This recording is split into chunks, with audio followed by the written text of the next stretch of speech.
The precession of equinoxes. So it all started when my mum's tenant, Safi, told me not to watch a music video by the artist SZA because she had horns on her head. If you haven't guessed yet, my mum and Safi are Christians, so they associate horns with the devil. This got me thinking that perhaps the prophet Moses got sent to hell by God for displeasing him for whatever reason. Because Moses died on the mountain overlooking the promised land, Jerusalem, but never got to step foot in it. On the contrary, all we know about the prophet Enoch is that he pleased God and then he was with God, insinuating that Enoch didn't even have to die to ascend to heaven. Moses, on the other hand, did die on the mountain overlooking Jerusalem and was sent to hell.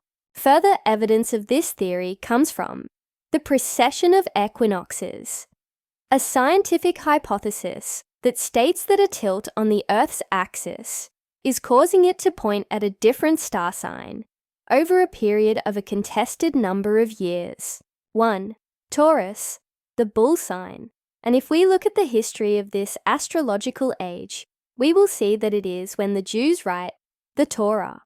Elijah battled the disciples of Baal, and when Moses returned from his first trip up a mountain only to find the Israelites worshipping statues of male cows and golden spheres. 2. Aries, the ram sign. Aries represents Moses because he blew the ram's horn to gather together all the Jews on many occasions. And of course, his stepbrother was named Rameses II when he was the adopted prince of Egypt. 3.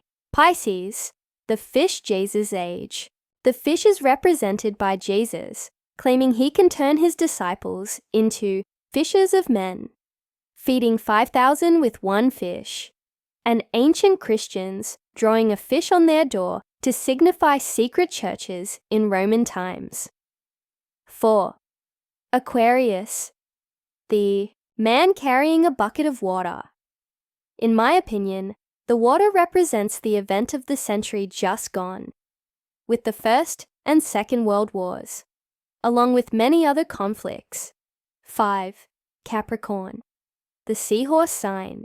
So now we come to the age we are currently in, the age of Capricorn.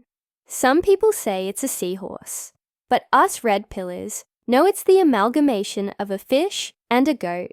The goat represents the Baphomet, a notorious female bosomed goat-headed demon that's head is used inside.